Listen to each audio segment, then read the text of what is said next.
Before we begin the first lesson, which will be about the skeleton or landmarks, I wanted to give a few tips before beginning. So for figure drawing, I would recommend that you place your paper, or even if you're working on an iPad, that you be in landscape mode. We're going to be drawing a lot of figures, and so this will just give you more space if you want to do several on the same page. The scale of the figure should be about the height of the page in landscape. I'm going to be doing my demonstrations with a split screen, and that's going to put me in a portrait mode. But for you, landscape would be the best. Another thing about gesture drawing is don't sweat the clock when you're first starting out. If you've ever done gesture drawing before, you may be familiar with timed poses. Many of us feel the pressure when we only have 30 seconds or a minute to do a whole pose. So we panic a bit and we try to get in as much information as possible, and we're trying to draw faster, but actually it's the opposite that we should be doing. When you're first starting out and you're learning, speed is not important. It's more important to really absorb the right kind of information, to learn the right things in the right order, instead of rushing yourself. It's like if you've ever took typing lessons on a keyboard, you pretty much focus on getting your fingers in the right position and which finger controls which keys. And over time, as you practice trying to hit the right keys, and then you're trying to type the right words, and then you're doing sentences. So over time, you're developing that muscle memory and you get faster and faster. And that's the same thing. And so with gesture drawing, you're just thinking about doing a few strokes. Here, we will see how to properly observe a pose and what to pay attention to. So you're going to ask yourself, with the least amount of strokes, how can I get across the idea of this pose or the feeling of this pose? So you're going to have to slow down, draw less. You only need to nail a few marks, at least, and this is hard to do. It takes time, but that's the idea, I would say. And now, talking about the human body and simplifying it a bit. In gesture drawing, you don't want to concern yourself with fingers and toes and drawing the hairstyle. A simple indication for hands and feet is pretty good.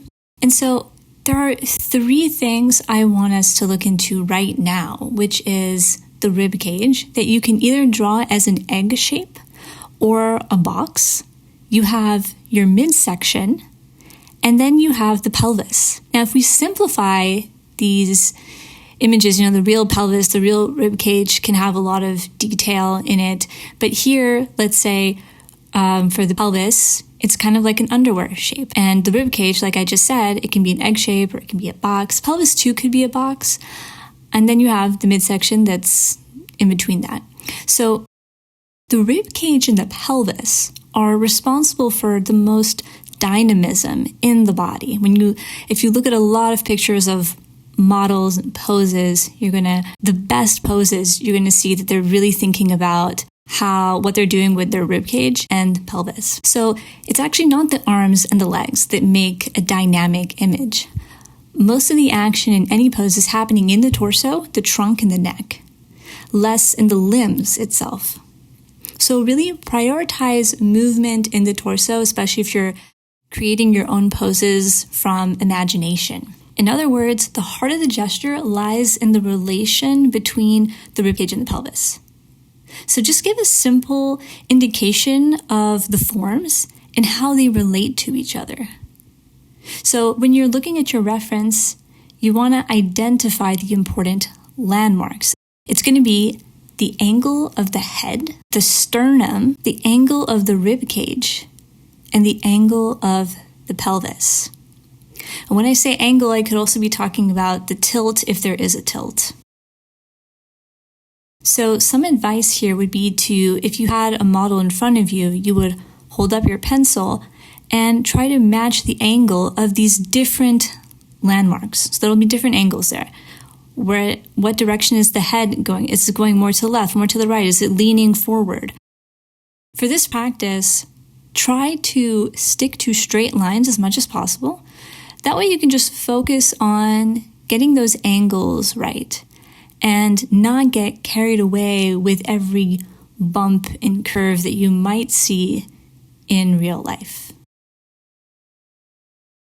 Now, if we were to break this down a little bit to give a bit more guidance on how you identify the angles of each landmark, like the head, sternum, shoulders, and so on. If we start with the head, we want to find the axis line. And so this would be a horizontal line that goes through the eyebrows and the top of the ears.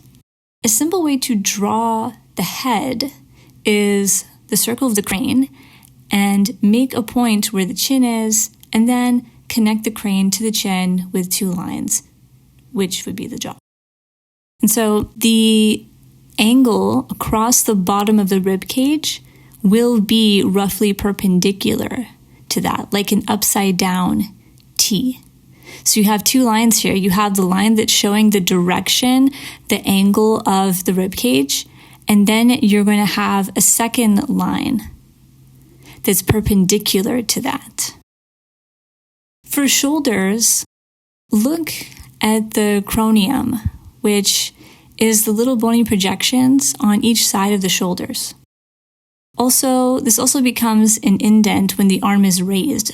Sometimes one shoulder may be raised and not the other. So pay attention to that. For the rib cage, find the center of the collarbone, trace a line down. So the sternum is just below the collarbone and ends below the chest. The direction of the sternum will give you the angle of the rib cage. The rib cage has a tendency to tilt back, and so it may look subtle, but just pay attention to that. And finally, for the angle of the pelvis, there's a few different ways of finding it. One would be to find the center of the crotch and draw a vertical line up. Then draw a line perpendicular to the first line to make a T. Or, number two, find the ACES points on the sides of the hips. This is where the waistband of your underwear would sit. That's going to tell you what the angle is. In contrast to the rib cage, the pelvis has a tendency to tilt forward. For the back of the pelvis, though, look for the two dots found on the sacrum, which is visible on most people. Over time, you will get an intuitive sense of the placement. So, to recap, 4 main things when beginning this practice is 1, don't focus on details like facial expression, hairstyle, fingers, or toes. Number 2, prioritize practicing the right things over speed.